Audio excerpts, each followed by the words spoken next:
Assalamualaikum warahmatullahi wabarakatuh. Sahabat beriman, Islam diturunkan sebagai sebuah pedoman. Tujuannya agar manusia dapat menentukan mana yang baik dan mana yang batil. Islam merupakan agama samawi yang ajarannya berisi perintah, larangan, dan petunjuk untuk kebaikan manusia. Kebaikan itu tak hanya di dunia, tetapi juga di akhirat. Nabi Muhammad SAW tak hanya mengajarkan umatnya untuk hanya sekedar beribadah kepada Allah Subhanahu wa Ta'ala, namun juga bagaimana cara melestarikan lingkungan.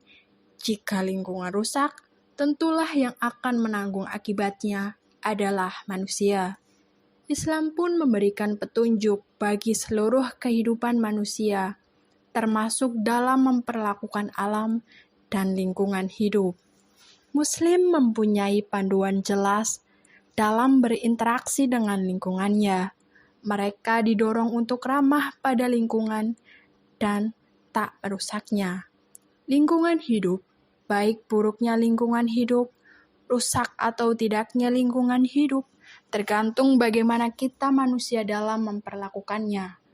Allah Subhanahu wa Ta'ala telah berfirman dalam surat Ar-Rum ayat 41 yang artinya telah nampak kerusakan di darat dan di laut disebabkan karena perbuatan tangan manusia, supaya Allah merasakan kepada mereka sebagian dari akibat perbuatan mereka agar mereka kembali. Quran surat Ar-Rum ayat 41.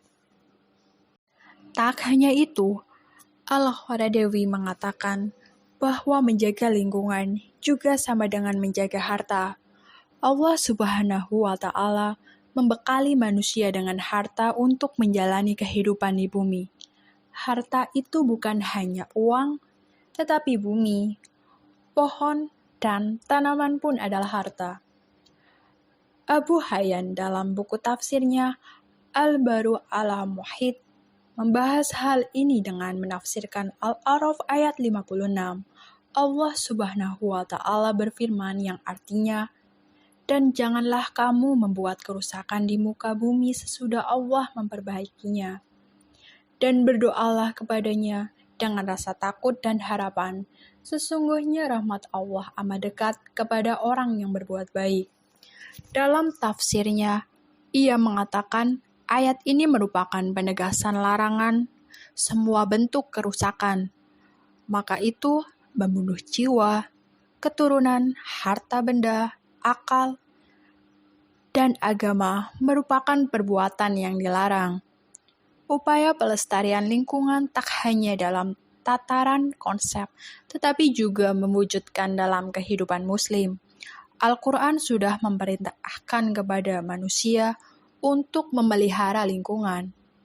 Memelihara lingkungan merupakan bagian dari perwujudan keimanan, sesuai dengan firman Allah Subhanahu wa Ta'ala dalam Quran surat Al-A'raf ayat 85. Dan janganlah kamu membuat kerusakan di muka bumi sesudah Tuhan memperbaikinya. Yang demikian itu lebih baik bagimu jika kamu betul-betul orang yang beriman. Pertama, lumpur pemboran. Dalam kasus ini, lumpur lapindo adalah contoh dari kesalahan teknisi formasi sumur pemboran.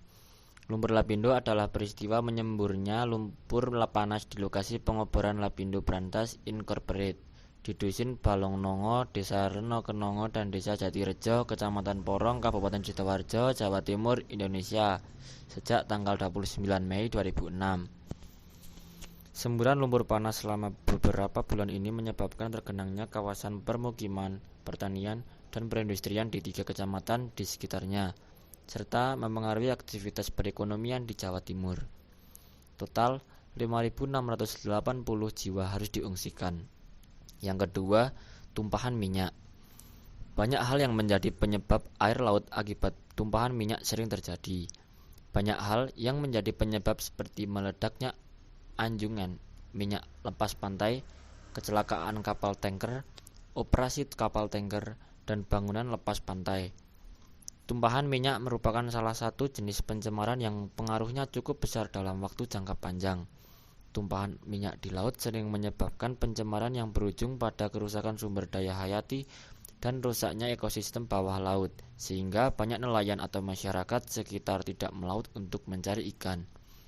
Dan tentu saja berdampak pada ekonomi nelayan yang setiap harinya beraktivitas di daerah tersebut.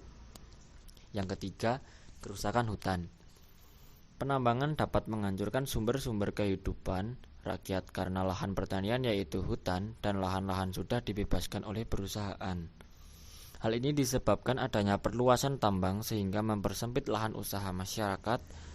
Akibat perluasan ini juga bisa menyebabkan terjadinya banjir karena hutan di wilayah hulu yang semestinya menjadi daerah resapan air telah dibabat habis.